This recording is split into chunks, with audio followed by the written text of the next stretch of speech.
তোমরা তো জানো না কখন তোমরা মরবা। শোনো, তুমি অপরাধ করিও যদি তোমার মনে হয় আল্লাহ তোমাকে দেখে না, তখন করিও। তুমি অপরাধ করিও যদি তোমার মনে হয় আল্লাহ তোমাকে জিজ্ঞেস করবে না, তুমি নিশ্চিত বেঁচে যাবা। তুমি অপরাধ করিও যদি তোমার মনে হয় যে আল্লাহ তোমার জন্য জাহান্নাম নির্ধারণ করবে, আর তুমি আল্লাহকে বলবা আল্লাহ আপনি বললেই হবে নাকি আমি জাহান্নামে যাব। যদি এই ক্ষমতার অধিকারী হও তাহলে তুমি অপরাধ করিও। তোমাকে বলি, ইয়া মহিলা, মা, বোন, চাচা, চাচি, নামাজ ছাড়া মানুষ মুসলমান থাকে না। ওয়াল্লাহি আমি বলছি না কোথায় বাঁধবেন, তর্ক পরে। আমি বলছি আপনি নামাজটা স্টার্ট করেন। আমি বলছি না যে তারা ওই 20 রাকাত পড়বেন না 8 রাকাত পড়বেন। আমি বলছি যে আপনি পড়েন, 2 রাকাত হইলেও পড়েন। আমি বলছি যে আপনি ঈশান নামাজ 15 রাকাত দরকার নেই, আপনি শুধু 4 পড়েন। আমি কি বলছি সুন্নত বাদ দিতে?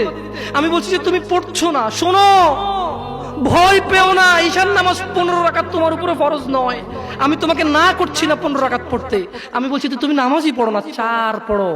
এই 4 রাকাত ঈশা না পড়লে তুমি মুসলিম নও। 3 রাকাত মাগরিব না পড়লে তুমি মুসলিম নও।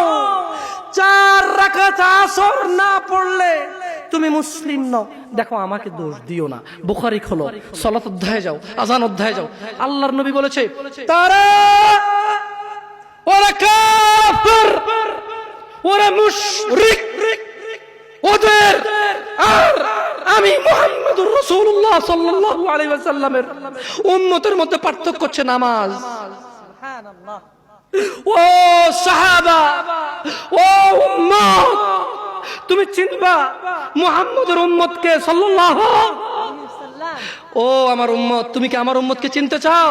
শোনো, তারা যারা আমার উম্মত না, আর এরা যারা আমার উম্মত। ওটা আমার উম্মত, যেটা নামাজ পড়ে আমার উম্মত।